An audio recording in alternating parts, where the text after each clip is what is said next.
राजा प्रियव्रत जी जो है बहुत स्वभाव को लेकर के जो है उस आश्रम को स्वीकार करते हैं।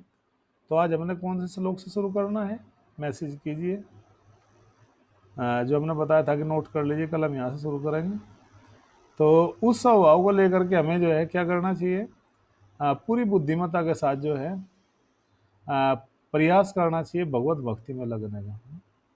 यदि हम उस प्रयास में क्या रहे, असफल रहे, तो उसमें हमारी अपनी ही हानि होती है। और कभी भी इन चीज़ों को हम दूसरे को दिखावे के लिए या जो है दूसरे को बताने के लिए इनका प्रयोग नहीं होना चाहिए। जबकि कहा गया है कि जीवन आरंभ में ही, यानी कि जीवन के आरंभ से ही संन्यास आश्रम में रह करके या तीनों अपनी इंद्रिय तृप्तियां पूर्णतः वश में करते हुए महान संत हो गए। कौन संत हो गए थे? जो प्रिय वर्त जी के आगे जो है संतानें हुई ना, उनकी जो विवाह हुआ था विश्वकर्मा जी की बेटी से हुआ था। तो क्या नाम था विश्वकर्मा जी की बेटी का, जिनके साथ उनका विवाह हुआ था? तो और उनकी जो बेटी थी वो, उसका एक बेटी हुई, 10 पुत्र हैं। और 27 जो अन्य बाकी, सॉरी, मतलब जो 3 पुत्रों में से जो बाकी 7 पुत्र थे वो जो है गृहस्थ आश्रम में चले गए। और इस प्रकार से भगवान का जो है सदैव जो है क्या करने लगे, ध्यान करने लगे हैं। क्या कि जो भाव स्थिति से भयभीत है उनके लिए भगवान वासुदेव ही एकमात्र शरण स्थल है। अर्थात हम सबको भगवान श्री हरि वासुदेव की शरण में जाना चाहिए, उनकी शरण ग्रहण करनी चाहिए। कहते हैं कि इस प्रकार से कवि, यहाँ पर नाम बताए जा रहे पुत्रों, कवि, महावीर, परमहंस अवस्था में भली भांति प्रशिक्षित हो जाने पर महाराज प्रियव्रत ने 11 अर्बुद वर्षों तक ब्रह्मांड पर शासन किया। लंबे समय तक जो उन्होंने क्या किया, शासन किया। और जिस समय में अपनी बलशाली भुजाओं से धनुष की डोरी को खींच करके तीर चढ़ा लेते थे, तो उस समय धार्मिक जीवन के नियमों को न मानने वाले उनके विपक्षी विश्व भर वो विश्व पर शासन करने के उनके आदित्य सूर्य से डर कर कहाँ भाग जाते थे। मतलब इतने बलशाली थे। अगर वे मैदान में खड़े हो गए, प्रियव्रत जी जो है, देखो भक्त पहले ब्रह्मचारी रहे, लेकिन राजा भी कितने जो है हाई क्वालिटी के बने, इतने मजबूत राजा थे कि जो शत्रु लोग होते थे वो भी भाग जाते थे देख करके। उनकी हिम्मत नहीं होती थी कि वे जो है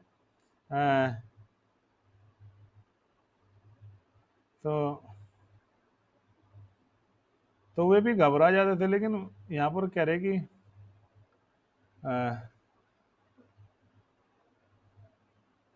फिर भी वे जो शासन करते थे, अर्थात कुछ लोग समझते हैं कि जो भक्ति करने वाले लोग हैं वो कमजोर हो सकते हैं, उनके पास बल नहीं होता, उनको ज़्यादा ज्ञान नहीं होती, या लोग उनको ज़्यादा जानकारी नहीं होती, हमें कुछ ज़्यादा ज्ञान है। ऐसी बात नहीं है। जो भक्ति करने वाले हैं उनके पास में एक्स्ट्रा ऑर्डिनरी माइंड होता है, एक्स्ट्रा ऑर्डिनरी बुद्धि होती है, क्योंकि उस बुद्धि को भगवान देते हैं।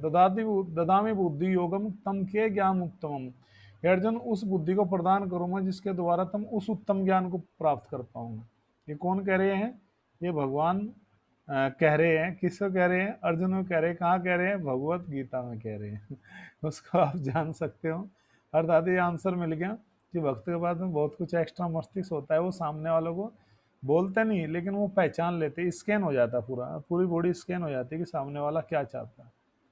तो तभी तो अपने आप को बचा पाते हैं। नहीं तो अगर ये भगवान बुद्धि ना दे भक्तों को, तो फिर तो वे ठगे जाएंगे कहीं भी। प्रभुपाद जी क्या करते थे, भक्तों के पास में लोमड़ी जैसे चालाक मस्तिष्क होना चाहिए, लोमड़ी जैसे चालाक होना चाहिए।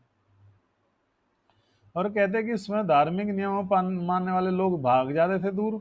वे अपनी पत्नी बहिष्मति को अगाध प्रेम कर देते हैं, और समय बीतने के साथ उनका जो प्रेम था, प्रणय था, वो भी बढ़ने लगा। अपनी स्त्रियोचित वेशभूषा, उठने बैठने, हंसी चितवन से महारानी बहिष्मति उन्हें शक्ति प्रदान कर दी थी। लोग ये सोचते हैं कि शायद गृहस्थ आश्रम में जो है जो भौतिक सुख है, शरीर का सुख है, वो है नहीं। आज क्लियर कर देते हैं भाई, जो गृहस्थ आश्रम में जो वास्तविक जो सुख होता है वो ये होता है कि जो गृहस्थ व्यक्ति होता है, कि जो वो कहीं बाहर से आए हैं, उसको कोई जो है दो मीठी बात करने वाला हो, घर में उसका सत्कार करने वाला हो। ये सब चीज़ें तो आजकल नौकरानी भी कर लेते हैं, रोटी कपड़ा पकाना धोना सब चीज़ें। लेकिन जो प्रेम है, जो स्नेह है, वो केवल पत्नी ही करती है। इसलिए जो है तो इसलिए क्या करना चाहिए, इन सब चीज़ों को हमें भगवत भक्ति के अनुकूल जो है ये जानना चाहिए कि ये भगवत भक्ति के अनुकूलन के लिए ही ये चीज़ें की गई है, ताकि पति पत्नी दोनों मिल करके बैठ करके दुख सुख की घड़ी में बैठ करके कुछ बातों को विचार विमर्श कर सके, विचारों को साझा कर सके, जो है इसलिए गृहस्थ आश्रम की रचना की गई है। और गृहस्थ आश्रम का दूसरा कोई उद्देश्य नहीं है। और देखने के आता है कि आजकल जब से मोबाइल आया तब से लोगों का मतलब पड़ोसी से बात करते रहते हैं, घर वालों के साथ में बैठने का समय नहीं होता। तो ये ऐसा एक बीच में जो है सोत जैसा काम कर रहा है, पति पत्नी के बीच में सोत जैसा काम जो आज के समय में ये इंटरनेट एंड्रॉयड मोबाइल कर रहा है।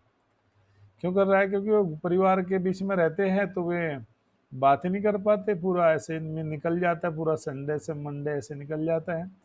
एक बार एक प्रभु जी बता रहे थे अपने लेक्चर में, गदाधर प्रभु जी, कि एक बच्चा था, उसके पापा जी थे, वे कहीं जॉब करते थे, जब वे भी कहीं यहाँ से आते थे तो तब तक वो बच्चा सो जाता था, रात में आते थे लेट जॉब करके, फिर जैसे बच्चा उठने से पहले ही वो चले जाते थे। तो एक दिन उस बच्चे ने पूछा, मम्मी घर में कोई ये कौन व्यक्ति था, क्योंकि उस दिन संडे था, तो संडे में छुट्टी थी तो पापा सो रहा था। तो मम्मी ने पूछा, मम्मी ये आदमी कौन है जो हमारे यहाँ सो रहा है हमारे रूम में? तो मम्मी कहती कि बेटा तुम्हारे संडे वाले पापा है जो संडे में आते हैं। यानी कि जो समय होता था वो गृहस्थ आश्रम में मतलब होता है कि बैठ करके बात करे, दोनों प्रेम से हैं, बैठना हंसना है, और जो है मधुर वाणी, सुगध सुंगध, ये जो चितवन जो शब्द का प्रयोग हुआ इसी बात के लिए हुआ है, ताकि वे अपने चित वन के द्वारा, चित मैंने हृदय के द्वारा एक दूसरे की भावनाओं को समझे। इस प्रकार महात्मा होते हुए भी वे अपनी पत्नी के उस स्त्री चित्र जो व्यवहार था, जो उनकी पत्नी भी मतलब हाई क्वालिटी की थी, ऐसे नहीं कि वो आजकल जैसे कोई सामान्य स्त्री थी, उन्होंने भी, क्योंकि विश्वकर्मा जी की पुत्री थी, उसको भी पता था कि कैसे पति की सेवा और उनको खुश किया जाना चाहिए। उसके साथ सामान्य पुरुष सा आचरण करते, किंतु वास्तव में महान आत्मा थे। अपनी पत्नी के साथ वे भले ही थोड़ा सा व्यवहारिक बातें करते, लेकिन जो है ऐसा नहीं था कि उनको कुछ पता नहीं था, या वे अपनी पत्नी के चक्कर में ही वे हमेशा रहते थे।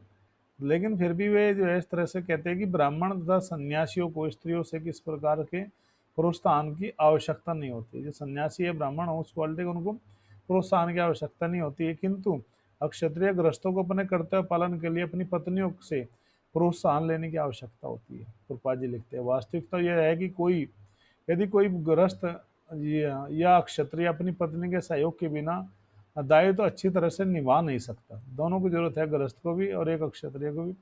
चैतन्य महाप्रभु ने स्वयं स्वीकार किया था कि गृहस्थ को अपनी पत्नी के साथ में रहना चाहिए। कृष्ण ब्रह्म भगवान चैतन्य महाप्रभु ने शब्द बोला कि ये गृहस्थ तो तभी है कि जब वो पत्नी के साथ में रहे। एक बड़ी अच्छी बात आती है इसमें कि अपनी पत्नी के साथ में रहे। महाप्रभु ने भी इस वाणी को जो है बोला। और अक्षत्रियों को काम राजकाज चलाने के लिए प्रोत्साहित किए जाने वाले कई पत्नी रखने की छूट थी। राज मैंने बताया था ना, कई पत्नी को कई विवाह का कारण ये था कि भाई संतान बढ़े, हमारे रिश्तेदार बढ़े, ताकि हमें कुछ पॉलिटिकल लाभ भी मिले राजनीतिक कार्य के लिए। ऐसे सुचारू रूप से प्रियवर्तन में सुंदर पत्नी भीष्मती का जो है इस तरह से लाभ उठाया, और वो सुंदर तरीके से जो है उन्होंने कहा कि वो जो है ग्रस्त में रहे। और यहाँ पर जो है और राजा प्रियवर्तन ने 11 अर्बुद जो वर्षों का जो वर्णन किया गया है, एक अर्बुद 10 करोड़ वर्षों के समान होता है। यानी कि एक जो अर्बुद जो वर्ष है उसमें 10 करोड़ साल का एक अर्बुद वर्ष होता है। कितने का होता है? 10 करोड़ साल का। जब 10 करोड़ साल का एक अर्बुद वर्ष होता है तो 11 अर्बुद वर्ष देख लीजिए आप। कितने क्यों होंगे आप जोड़ लेना, वो कैलकुलेशन करने की जरूरत नहीं, आप भी इतना सोच सकते हो। तो यहाँ पर पता है गृहस्थ आश्रम को अपनी पत्नी के साथ में रहना चाहिए। चैतन्य महाप्रभु ने भी ये बात बोली है, बिल्कुल सही बात बोली है, और होना ही चाहिए उसको। अपनी पत्नी के साथ में रहते हुए इन सबको कर्तव्य को पूरी तरह से पालन करना चाहिए, ये एक अच्छे गृहस्थ का कर्तव्य है। तब यहाँ पर बात आती है कि जो आजकल लोग जो है शादी नहीं कर रहे हैं और वो किसी आश्रम में भी नहीं रह रहे, तो वो बड़ा खतरनाक है उसके लिए। एक गांव में कहावत है कि गांव में जो लोग गृहस्थ है, गांव की तो कहावत है लेकिन वो शहरों में भी लागू होती है, कि जो लोग गृहस्थ है वो लोग इतने दुखी नहीं है जितने वे लोग दुखी है जो गृहस्थ आश्रम में नहीं होते, अर्थात वे घर में रहते, तो घर में किसी को भी बिना शादी वाले को घर में नहीं रहना चाहिए। न तो बेचारा गृहस्थ रह पाता, ना वो इधर का रहता ना उधर का रहता। और ये आज प्रचलन जो है धीरे धीरे पुरुषों में कुछ प्रॉब्लम थी, ये जो पहले गांव में देहात में हरियाणा में तो कुछ चीज़ें देखने को मिलती है कि एक परिवार में जमीन के कारण जो जमीन कम है तो एक की शादी होगी, कोई बात नहीं, तो बाकी की नहीं हुई। तो वो चीज़ें थी पहले, क्योंकि वे बाहर रहते थे, घर में नहीं रहते थे। घेर होता था, गांव में भी होता है घेर, और घर अलग अलग होते हैं। यानी कि हमने बताया था कि जो आदर्श नारी गुण एक वीडियो है, पीछे जाना आप लोग, अब लोग वीडियो देखते नहीं ना, बस बनती रहती है वो, तो पीछे जाना एक चैनल पर, वहाँ देखना आदर्श नारी गुण है, सफल नारी आदर्श नारी आएगा। तो उसमें बताया गया है कि वो स्त्री जो है घर में रहती थी और पुरुष घेर में रहते थे। घेर स्थान होता है जहाँ पर बैठक होती है, जो गेस्ट होते हैं वहाँ पर भी आते हैं, मेहमान होते हैं, पशु होते हैं, पशुओं का सब सामान होता है, भूसा चारा सब सामान होता है, और घर में केवल स्त्री रहती है। तो वो बालक भी, जो बच्चे हो जाते बड़े, वे भी घर घेर में रहते थे अपने दादाजी के पास, पापा के पास। तो वो एक तरह सुरक्षित था वो माहौल, ठीक है ना। लेकिन जब से पूरा मिक्सअप हो चुका है, ये फ्लैट व्यवस्था चली है, सब कुछ चौपट हो गया, तब से ये सब गड़बड़ हो रहा है। तो वहाँ पर बताया गया है कि जो वो व्यवस्था बनाई गई थी वर्णाश्रम की, तो वो बहुत ठीक थी। आजकल जो बताया कि चला है कि लड़कियां भी जो है, जो बड़े बड़े शहरों में रहती है, मेट्रोपॉलिटन सिटी, वो जॉब करती है और वो भी शादी नहीं करती। तो ये इस तरह से जो है ये वैदिक व्यवस्था के बिल्कुल विरुद्ध है। ऐसा नहीं होना चाहिए। तो उनके बहुत सारे एक्सक्यूज होते हैं, अगर मैं कुछ बताऊंगा तो अब लोगों को अजीब लगेगी बात, तो वो एक्चुअली ठीक नहीं है जो वो बोलते हैं। तो वो अपने पति के संरक्षण में ही रहना चाहिए स्त्री को, उसके बिना उसका कोई भी गुजारा नहीं है, और कोई आश्रम है उनके लिए है ही नहीं है। क्योंकि भगवान ने 4 ही आश्रम बनाए हैं, वर्णाश्रम सिस्टम 4 ही है।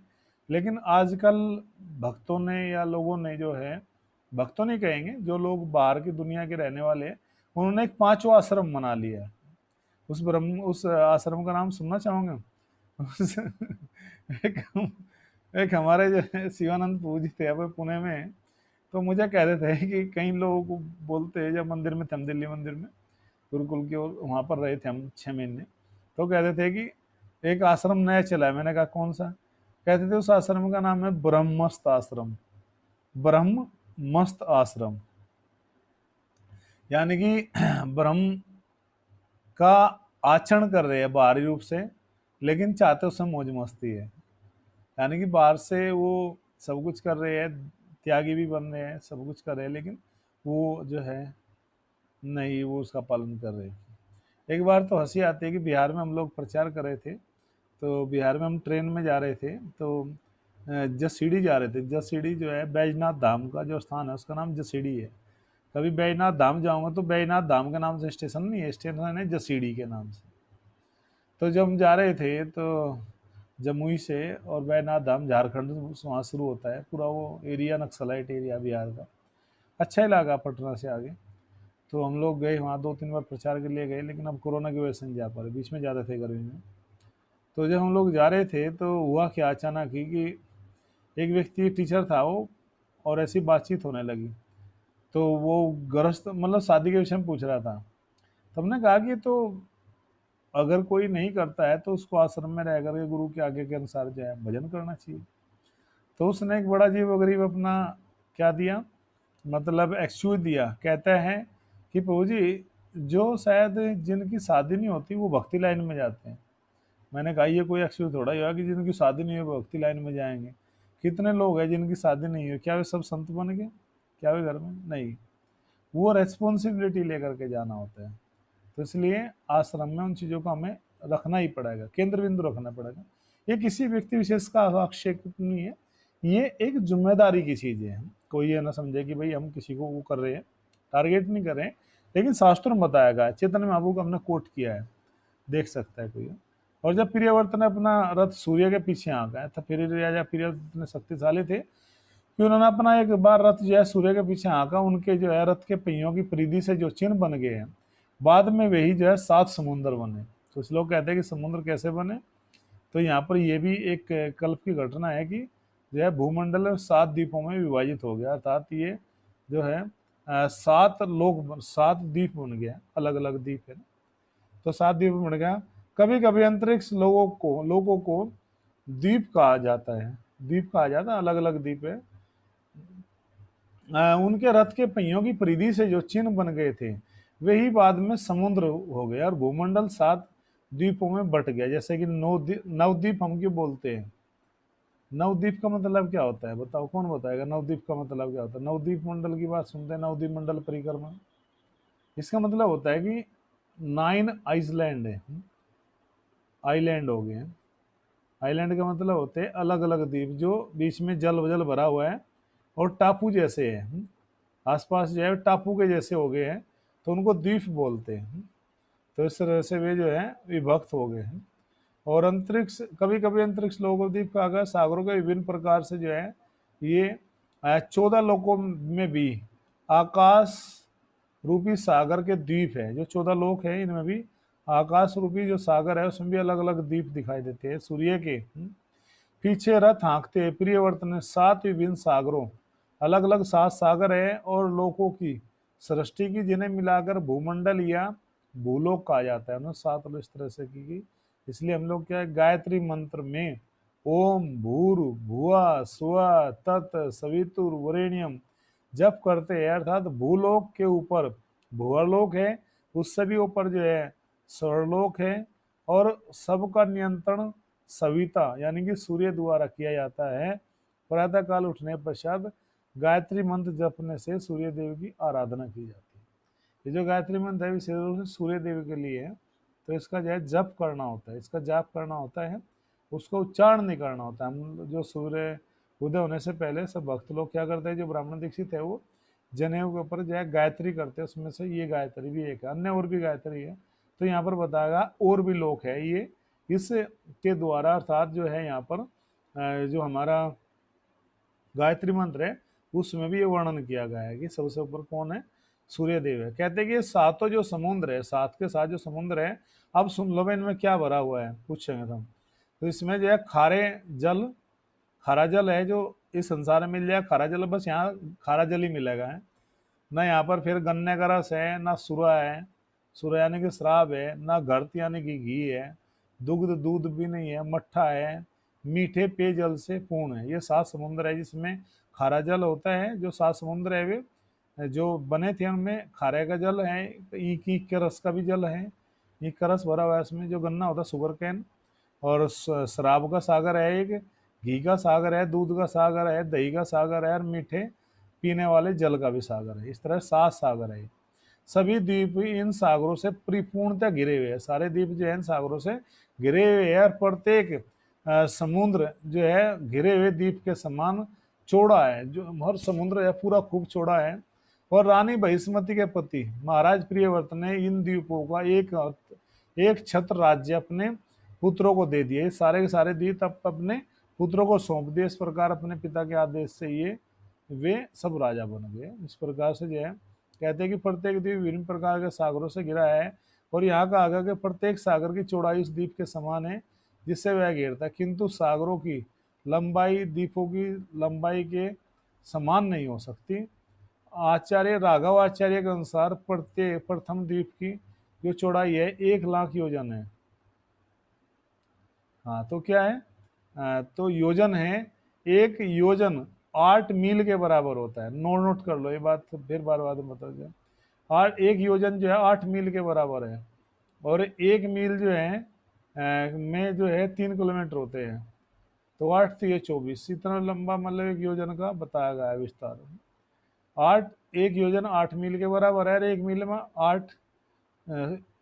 8 मील के बराबर 1 योजन है, और 1 योजन में सॉरी 8 मील के बराबर 1 योजन है, मैं सही नहीं बन रहा है। हाँ 8 मील जब होंगे तो 1 योजन बनेगा, और 3 किलोमीटर जो होंगे तो एक मील बनेगा। सातों द्वीपों की चौड़ाई जो है 8,00,000 मील हुई है। इस तरह से वो डिवाइड हो जाते हैं। 8,00,000 मील जो है 7 के 7 जो द्वीप है उनकी चौड़ाई है। इन द्वीपों को घेरने वाले जल की, अच्छा 8,00,000 मील सॉरी जो चौड़ाई है 8 लाख मील है और 8 3 24 है, तो 24 लाख किलोमीटर का परिधि है। बाप रे बाप। इस द्वीप को घेरने वाले जल की चौड़ाई भले ही उतनी हो, किंतु उसकी लंबाई को भिन्न होना चाहिए, अलग अलग है भिन्न लंबाई इनकी। उसके बाद राजा प्रियव्रत ने अपनी पुत्री, सॉरी अपने पुत्र, सॉरी पुत्री, हाँ पुत्र नहीं पुत्री, ऊर्जस्वती का विवाह शुक्राचार्य से कर दिया। यहाँ पर शुरुआत हो गई है कि शुक्राचार्य जी की पत्नी थी और राजा प्रियव्रत की पुत्री थी ऊर्जस्वती है, जिससे गर्भ से देवयानी नामक पुत्री भी उत्पन्न हुई। देवयानी जो थी ऊर्जस्वती यानी प्रियव्रत की बेटी की ही पुत्री थी, शुक्राचार्य की बेटी। हे राजन, जिस भक्त ने भगवान के चरण कमलों की धूलि की शरण ले ली है, वह षड विकारों से भूख प्यास शोक मोह तथा मृत्यु के प्रभाव और मन समेत छह की छेंद्रियों को जीत सकता है। किंतु भगवान के शुद्ध भक्त के लिए यह कोई आश्चर्यजनक बात नहीं है, क्योंकि चारों वर्णों से बाहर का व्यक्ति अर्थात अस्पर्श व्यक्ति भी जो चारों वर्ण से नीचे है, भगवान के नाम का एक बार भी उच्चारण कर लेने से सारे भौतिक बहुबंधनों से मुक्त हो जाता है। तो इस तरह से यहाँ पर इनके चरित्र को सुनना जानना, और कहते कि कोई योग्य भी ना हो तो वो भी यदि भगवान के नाम गुणों का क्या करे आस्वादन करे तो भी मुक्त हो जाएगा। इस प्रकार से अपने पूर्ण पराक्रम भाव से और भौतिक ऐश्वर्य का भोग करते राजा प्रियव्रत ने यह सोचने लगे कि यद्यपि मैंने महामुनि नारद के समक्ष आत्मसमर्पण कर दिया था। अब देखो यहाँ पर ग्रस्त में भी ये बात याद आई कि मैंने नारद जी से समर्पण कर था और प्रोमिस हो गया था कि ब्रह्मचारी बनूंगा, लेकिन जो है किंतु वास्तव में जो है उस समय में बहुत अच्छे मार्ग पर था है। किंतु अब मैं न जाने क्यों फिर से भौतिक कार्यों के बंधन में फंस गया हूँ। तो ग्रस्त को अगर ये नहीं लगता कि मैं ग्रस्त में जो हूँ गलत हूँ, मैं अब जब मुझे बहुत भक्ति में लगना चाहिए, मेरा आकर्षण संसार में फंस रहा है, तो वो ग्रस्त नहीं है, वो ग्रह मेदी है। ग्रस्त की पहचान ही है, वो हमेशा उससे निकलना प्रयास करता है, भगवत भक्ति में रहने का प्रयास करता है, वही असली ग्रस्त है। इस प्रकार उनका मन अशांत हो गया और वे विरक्त होकर के बोलने लगे। फिर उनका मन क्या है, बिल्कुल ही दुखी हो गया और वे फिर कुछ बोलने लगे। क्या बोलने लगे? राजा ने अपनी इस प्रकार से अपनी ही भर्त्सना की, अपनी आलोचना की, कह रहे ओहो देखो इंद्रिय भोग के कारण मैं कितना धिक्कार जाने योग्य हूँ। मेरे हृदय में इंद्रिय भोग की प्रबल इच्छा है, मैं मुझे धिक्कार है मेरे ऊपर है। अब मैं भौतिक सुख के अंधकूप में गिर गया हूँ, मैं भौतिक संसार में जो सुख है उसके गहरे अंधकार में गिर गया हूँ। अब मैं किस प्रकार अपनी पत्नी के हाथों नाचने वाला बंदर बन गया हूँ, इसलिए मुझे धिक्कार है। कहते कि अद्भुत जो कार्य सब कुछ करने के प्रसादी भक्त जो होते हैं वो सदैव भगवान के जो है कार्यकलाप में ही लगे रहते हैं, और लेकिन वे फिर भी जो है अपने आप को क्या मानते हैं, दुर्भाग्यशाली मानते हैं। क्यों मानते हैं? कहते कि राजा प्रिय के अनुग्रह से है प्रियव्रत का विवेक पूर्ण जाग उठा और उन्होंने सारी संपत्ति अपने आज्ञाकारी पुत्रों बांट दिया, और वे सब कुछ त्याग करके हैं, राज्य सही सब कुछ त्याग, आसक्ति से वे रहित हो गए बिल्कुल है। बस प्रकार उनका हृदय बिल्कुल शुद्ध हो गए, मोल होगा भगवान की लीलाओं का। उनका जो हृदय था उसमें भगवान का स्थल बन गया, और इस प्रकार कृष्ण भावनामृत के पद पर पुनः वे फिर से लौट आए और महामुनि नारद के अनुग्रह से जिस पद को प्राप्त किया था उसको फिर से धारण कर लिया। जिसको पाना था, जिसको छोड़ चुके थे, जिसके लिए उन्होंने छोड़ा, उसको जो है क्या कर लिया, फिर से प्राप्त कर लिया।